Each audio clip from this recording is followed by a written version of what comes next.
नमस्कार दोस्तों। आज हम कुछ ऐसे स्टॉक्स देखेंगे जिनमें काफ़ी एक स्ट्रॉन्ग टेलविंड है, right. So the first company is frontier springs.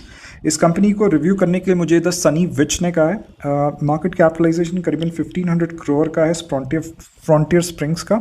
और ये कंपनी स्प्रिंग्स बनाती है, तो ये रेलवे के वैगन्स के नीचे जो स्प्रिंग्स जाते हैं वो ये कंपनी बनाती है। तो इसका जो मेन क्लाइंट है वो इंडियन रेलवेज़ है। करीबन 90% बिजनेस इंडियन रेलवेज से आता है। बाकी जो क्लाइंट्स है वो भी PSUs है। तो एक तरह से B2G कंपनी है, गवर्नमेंट के साथ काम करती है। काफ़ी सीरियस, काफ़ी हाई क्लाइंट कंसंट्रेशन रिस्क है इस कंपनी का। और नॉर्मली जो कंपनीज B2G मॉडल पे काम करते हैं उनका जो वर्किंग कैपिटल साइकिल काफ़ी बेकार होता है, काफ़ी ठुका हुआ होता है। बट इस कंपनी का सरप्राइजिंगली वर्किंग कैपिटल साइकिल बहुत स्ट्रॉन्ग है, राइट। तो अगर आप इसका CFO टू EBITDA देखोगे 0.5 है इसका CFO टू EBITDA। मुझे तो लग रहा था कि CFO टू EBITDA इसका नेगेटिव होगा, क्योंकि 90% गवर्नमेंट क्लाइंट्स का 90% PSUs और इंडियन रेलवे PSUs गवर्नमेंट के साथ काम करती है। तो नॉर्मली कंपनीज का CFO टू EBITDA नेगेटिव होता है, मतलब P&L पे प्रॉफिट्स दिखाते हैं बट बैलेंस शीट पे कैश नहीं होता, क्योंकि गवर्नमेंट पे नहीं करता टाइम पे, राइट। तो यहाँ पे तो गवर्नमेंट पे भी कर रहा है। आइडियली CFO टू EBITDA 0.8 होना चाहिए, but for a B2G kind of a company 0.5 भी खराब नहीं है। बट गवर्नमेंट पे भी कर रहा है और टाइम पे भी पे कर रहा है। अगर आप डेटर डेज देखोगे तो 61 का डेटर डेज है, काफ़ी स्ट्रॉन्ग डेटर डेज है। मतलब बिजनेस मॉडल में स्ट्रेंथ है, बार्गेनिंग पावर है अपने कस्टमर्स के साथ। अगर आप इन्वेंट्री डेज देखोगे तो 2024 में 169 डेज लेते थे अपनी इन्वेंट्री सुलटाने के लिए, अब वो कम होकर 126 डेज है। तो काफ़ी ज़्यादा एफिशिएंसी दिखी है इन्वेंट्री टर्नओवर में, या फिर अपने वर्किंग कैपिटल साइकिल में। वर्किंग कैपिटल डेज 69 से 64 में एक तरह से डिक्रीज़ हुआ है। मतलब जो पहले वक्त लगता था वर्किंग कैपिटल को सेल्स में कन्वर्ट होने का, उसको 69 डेज लगते थे, अब सिर्फ 64 डेज में वो कन्वर्जन हो रहा है, राइट। तो कैश कन्वर्जन साइकिल, मतलब पहले एक तरह से 111 डेज का कैश एक तरह से साइड में रखना पड़ता था, अब सिर्फ 92 डेज क्या कैश लगता है एक पूरा साइकिल पूरा होने में, राइट। तो वर्किंग कैपिटल पे ये कंपनी बहुत बहुत एफिशिएंट है फ्रंटियर स्प्रिंग्स, राइट। तो एक तो क्वालिटी पॉइंट ऑफ व्यू से स्ट्रॉन्ग है, डेट टू इक्विटी वगैरह कुछ ज़्यादा नहीं है इस कंपनी का, वर्किंग कैपिटल काफ़ी स्ट्रॉन्ग है और एक हाई ग्रोथ कंपनी है। तो पिछले 3 साल का जो कंपाउंडेड सेल्स ग्रोथ 40% है, एक्सपैंड होकर 59% हुआ। सेम कहानी प्रॉफिट ग्रोथ की है, सेम कहानी ROE की है, सेम कहानी ROCE की है, राइट। ROCE 35% से एक्सपैंड होकर 42% हुआ है, राइट। तो कंपनी की री रेटिंग हुई है, ऑब्वियसली इतने अच्छे नंबर्स है तो री रेटिंग भी होगी, तो स्टॉक प्राइस भी बहुत ऊपर गया। पिछले अगर 3 साल का डेटा देखोगे तो 66% का पैड ग्रोथ था यहाँ पे, and in the last 3 years the stock price went up by 101%। तो काफ़ी मैसिव री रेटिंग हुई है। बट पिछले 1 साल में the earnings are catching up to the P, right. तो पिछले 1 साल का PAT growth is 126% and the stock price increase is only 68%. That's why you see a sideways movement, right? तो इस कंपनी का जो स्टॉक प्राइस है 200 DMA को टच किया है। मुझे लगता है कि काफ़ी ज़्यादा एक्शन इसमें दिख सकता है, because the guidance which the management is given is a 60% sales growth by FY26। एक तरह से एक्सीड भी कर देगी उसको। और sales growth for FY27 is 500 crore which is 30% of FY26 sales growth. तो काफ़ी स्ट्रॉन्ग गाइडेंस दिया है। पी भी करेक्ट हुआ है इस कंपनी का, राइट। एक वक्त में पी बहुत ज़्यादा था, पी 30 है। रिटेल स्टेक्स इस कंपनी में सबसे ज़्यादा है, इसमें कोई FII DII वगैरह कोई है नहीं। तो Frontier Springs is a very good company, you can evaluate this company further. This is just level 1 analysis, आप आपका खुद लेवल 2 एनालिसिस कीजिए। These are not stock recommendations, मैं कोई सेबी रजिस्टर्ड एनालिस्ट नहीं हूँ, तो this is not investment advice, right. तो इस कंपनी को एनालाइज करने के लिए मुझे द सनी विच ने कहा था। किम्स को एनालाइज करने के लिए मुझे नीतीश यादव ने कहा है। करीबन 26,000 करोड़ का मार्केट कैपिटलाइजेशन है किम्स का। अगर आप 5 साल पहले का बिजनेस मेट्रिक्स देखोगे तो 65% of the revenues to come from the flagship hospital. तो हॉस्पिटल्स है, KIMS is basically a hospital chain.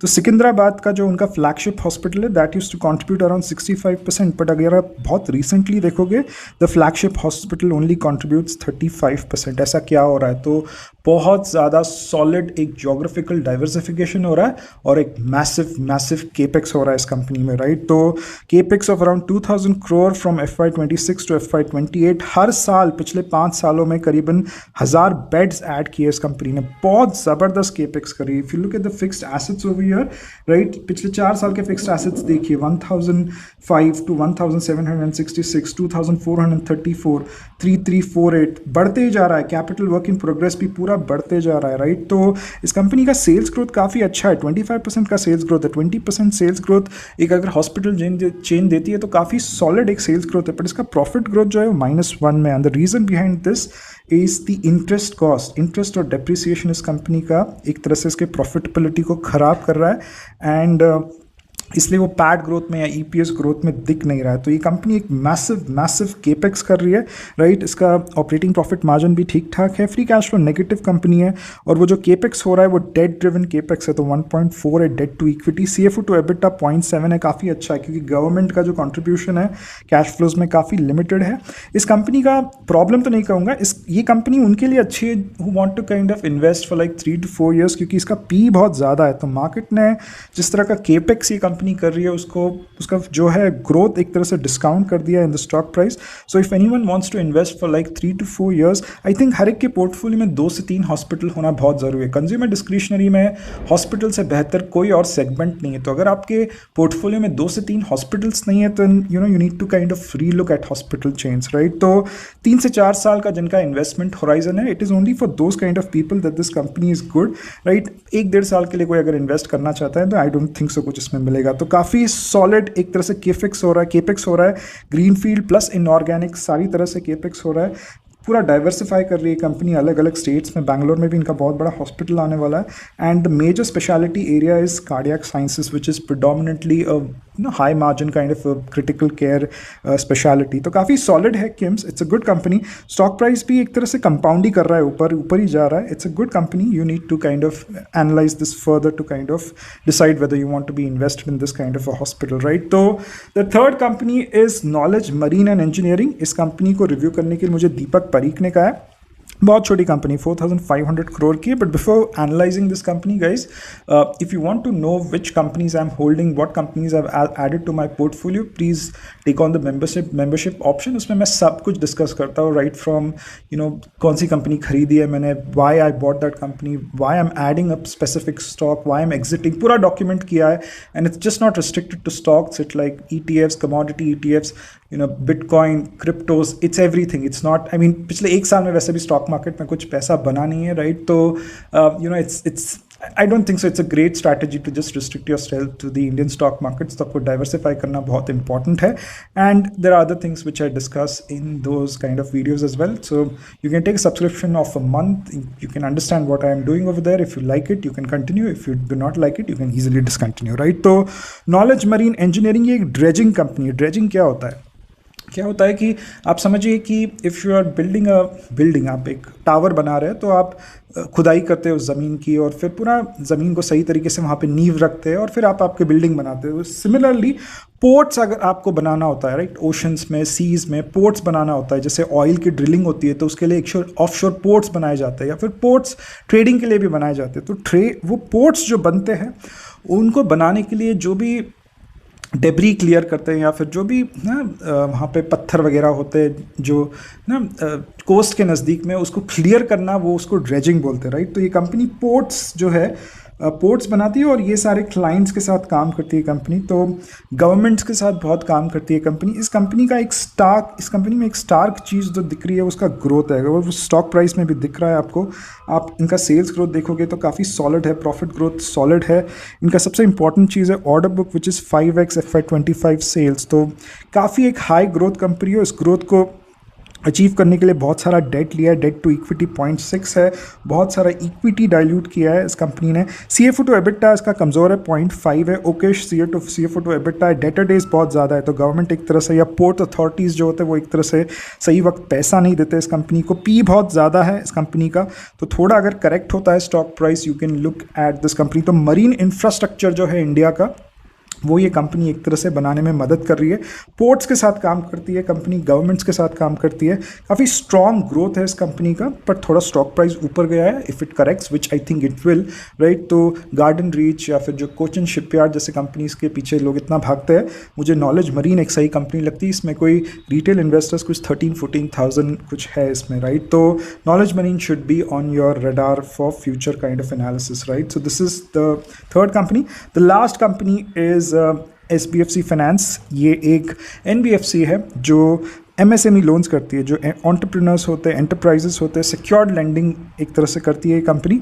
थोड़ा लैप और गोल्ड लोन्स भी करती है, लोन अगेंस्ट प्रॉपर्टी और गोल्ड लोन्स भी करती है। गोल्ड लोन्स तो आजकल हर कोई करना शुरू कर दिया है। तो मार्केट कैप करीबन 11,500 का SPFC फाइनेंस का।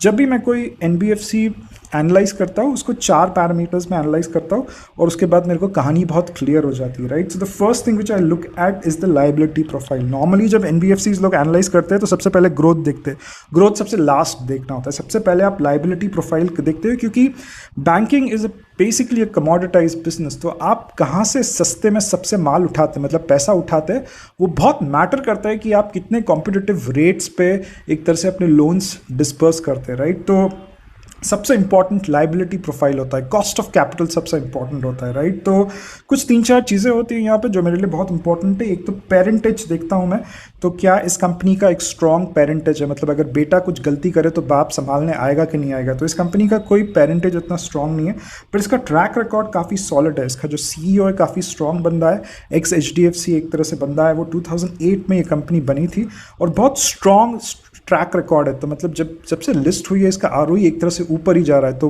ROE is the most important metric in NBFCs, और इसका ROE एक क्वार्टर में भी नीचे नहीं आया। तो ROE एक तरह से ऊपर ही मूव कर रहा है, और ना मतलब इतना सही एक तरह से इनका जो मैनेजमेंट है कि खुद अपने जो भी रेड फ्लैग्स है खुद दिखा देता है, जो भी एक बहुत क्लियर एक ट्रांसपेरेंट पिक्चर देता है कंपनी के बारे में। तो quality of management of this company, I think I should give 100 of 100 to this company, right. तो कॉस्ट ऑफ फंड्स इंप्रूव हुए, मतलब सस्ते हुए कॉस्ट ऑफ फंड्स करीबन 8.96% है। तो जो भी रेगुलेटर का RBI का ट्रांसमिशन हो रहा है वो ऑलमोस्ट 80% हुआ है। तो कॉस्ट ऑफ फंड्स और थोड़ा सस्ते हो सकते हैं, which is a good thing. तो सबसे इंपॉर्टेंट चीज़ है कि ना फंड्स उठाते कंपनी कहाँ से उठाते हैं। तो सबसे आसान तरीका जो होता है NBFCs को फंड उठाने का कि यार इक्विटी डाइल्यूट कर दो, कोई नहीं तो कोई तो पैसा दे के ही जाएगा। बट इस कंपनी का एक अच्छी चीज़ है कि ये इक्विटी डाइल्यूट करना नहीं चाहती, राइट। और ना सबसे आसान तरीका इक्विटी डाइल्यूट करके एक तरह से पैसा रेस करना है। बट इक्विटी जब आप डाइल्यूट करते हो, इट हिट्स योर ROE, तो that is not a great thing for NBFCs to do. But this company it kind of takes money from, or it raises money from private banks, public sector banks, and the most difficult thing for NBFCs to raise money from is the bond market. The bond market में सब 30 मार खा बैठे रहते हैं, सबको सब कुछ पता होता है। 9,000 NBFCs है इंडिया में, बहुत कम को एक तरह बॉन्ड मार्केट्स एक तरह से फंडिंग देते। तो अगर आप यहाँ पे देखोगे NCDs बॉन्ड मार्केट्स के जो भी ना पार्टिसिपेंट्स है वो इस कंपनी में अगर कैपिटल एलोकेट कर रहे हैं, तो there is something good about the company. And frankly speaking, if you are raising capital from bond markets at not the best of your time, this company is not in the best of its time. जो MSME जो है, it's not at the best of its time, cycle में थोड़ा down cycle में चल रहा है। तो अगर बॉन्ड मार्केट से पैसा रेस कर रही है कंपनी, मतलब इस कंपनी में कुछ बात है। तो इसका जो लाइबिलिटी प्रोफाइल है ये काफ़ी सॉलिड है। इस कंपनी को क्वालिटी पॉइंट ऑफ व्यू से हमें आगे भी ट्रैक करना है। It's a very good company, right. तो सबसे पहले तो liability profile, next is OPEX, मतलब आपका ऑपरेटिंग कॉस्ट क्या है। तो कॉस्ट टू इनकम जो है वो इम्प्रूव हुआ है। तो ये दो चीज़ों पे कुछ इंप्रूवमेंट दिखा है पिछले क्वार्टर में। इंप्रूवमेंट कहाँ पे नहीं दिखा है, राइट, एसेट क्वालिटी, राइट। तो कंपनी का जो credit cost for a very long time was less than 1%, अब जो है क्रेडिट कॉस्ट 1.29% है। क्रेडिट कॉस्ट क्यों बढ़ा? क्योंकि प्रोविजंस बढ़े। प्रोविजंस क्यों बढ़े? क्योंकि जो इनके लो टिकट आइटम्स के लोन्स है उन पे कलेक्शन थोड़ा नहीं हो रहा है। मतलब NBFCs are in a business जिसमें डिमांड हर वक्त रहती है। मतलब आप लोगों को हर वक्त पैसों की ज़रूरत होती है। तो difficult thing is not giving out loans, the difficult thing is kind of to recover those loans. तो उस पर थोड़ा इनको प्रॉब्लम हो रहा है। और दूसरा, ये जो एक स्टेट है, मतलब कर्नाटक में करीबन 12% इनका एक तरह से लोन बुक है। वहाँ पे कुछ एक तरह से ऑर्डिनेंस पास हुआ है जहाँ पे जो ये रिकवरी एजेंट्स थोड़ा हैरस करते हैं जिन्होंने बोरो किया है उनसे, तो उन पर थोड़ा अंकुश लगाया गया, जिसकी वजह से थोड़ा जो बिजनेस है थोड़ा इस कंपनी का बैठ गया, स्पेशली इन कर्नाटका, राइट। तो जो लो टिकट आइटम्स है, मतलब 5 लाख 6 लाख के जो लोन्स देती है, 5 लाख से करीबन 30 लाख के लोन्स देती है एंटरप्रेन्योर्स को, एंटरप्राइजेस को। तो लो टिकट आइटम्स में इसको थोड़ा प्रेशर दिखा है। दैट्स वाई इसके जो डिसबर्समेंट्स हैं, मतलब जो लेंडिंग हुआ है, वो थोड़ा नंबर्स कमज़ोर आया। तो और थोड़ा टाइट किया है लेंडिंग को, मतलब जिसका सिबिल स्कोर 700 से ज़्यादा है, थोड़ा 9 से 10 लाख के लोन्स जो लेना चाहते हैं, हायर टिकट आइटम्स के, हायर टिकट वैल्यू के जो लोन्स लेना चाहते हैं, उनको एक तरह से टारगेट कर रही है कंपनी। तो एसेट क्वालिटी जब डिट्योरेट होता है, कमज़ोर होता है, तो उसका डायरेक्ट इम्पैक्ट लोन पे आता है एक तरह से, राइट। तो डिसबर्समेंट्स एक तरह से कमज़ोर हुए, यील्ड्स आर 18%, मतलब अगर आपको लोन लेना है इस कंपनी से करीबन 18% पे लोन देगी आपको। Spread is 9% which is improved, मतलब cost of lending minus cost of borrowing is 9%, right. पैड ग्रोथ इस कंपनी ने करीबन 30% का दिया है, सेल्स ग्रोथ भी करीबन 29% का दिया है। तो क्वार्टर ऑन क्वार्टर ये कंपनी 5 to 7% से ग्रो करती है, काफ़ी डिसेंट ग्रोथ है। एक ऐसे टैम में, टोटल एड्रेसेबल मार्केट में है जो 24% से ग्रो हो रहा है। तो अगर आप हाउसिंग देखें या HFC देखें, housing financial companies, they operate in a market which is growing at around 10 to 12%, right. तो एनी गिवन डे जो MSME लोन्स है, गोल्ड लोन्स तो मैं बात ही नहीं करूँगा, गोल्ड जैसे ऊपर जा रहा है, gold loans are the most, और gold NBFCs are the most favourable NBFCs to kind of invest, तो उसकी तो मैं बात ही नहीं करूँगा। But if look at LAP और MSMEs, I think 24% growth is a solid growth. तो गाइडेंस 25 to 30% टॉप लाइन का दिया है। इस कंपनी का ROE 14% है। Any company with an ROE, any NBFC with an ROE of 15% is considered to be a good NBFC. ROE is 4.4%. Any NBFC with an ROE of more than 3% is considered to be a good kind of a NBFC. और इसका price to book जो है वो 3.3 है। तो एक thumbnail मैं use करता हूँ कि one needs to always multiply, ROE multiplied by the sales growth and divide by 100। तो अगर वो वैल्यू जो आता है, इसका करीबन 4.4 का एक तरह से वैल्यू आ रहा है, 4.4% का। If the current price to book is less than that, तो मैं उसको मान के चलता हूँ कि थोड़ा अंडरवैल्यूड है कंपनी। तो मुझे थोड़ा अंडरवैल्यूड लग रही है। It is not in the best of its time, cycle एक तरह से डाउन साइकिल ही मान के चल रहा हूँ मैं। So if you are investing for momentum, then this is not the company that you invest for. You probably look at gold NBFCs, Capri वगैरह, या फिर मुथूट फाइनेंस वगैरह कंपनीज देख लो। This, if you want to invest or if you want to play this company, it is more on the re-rating side, right? So SBFC Finance is a good company. You should track it. It's a good company. Thank you very much for your time. Take care. If you like this video, please give a simple like. Thank you. Bye bye.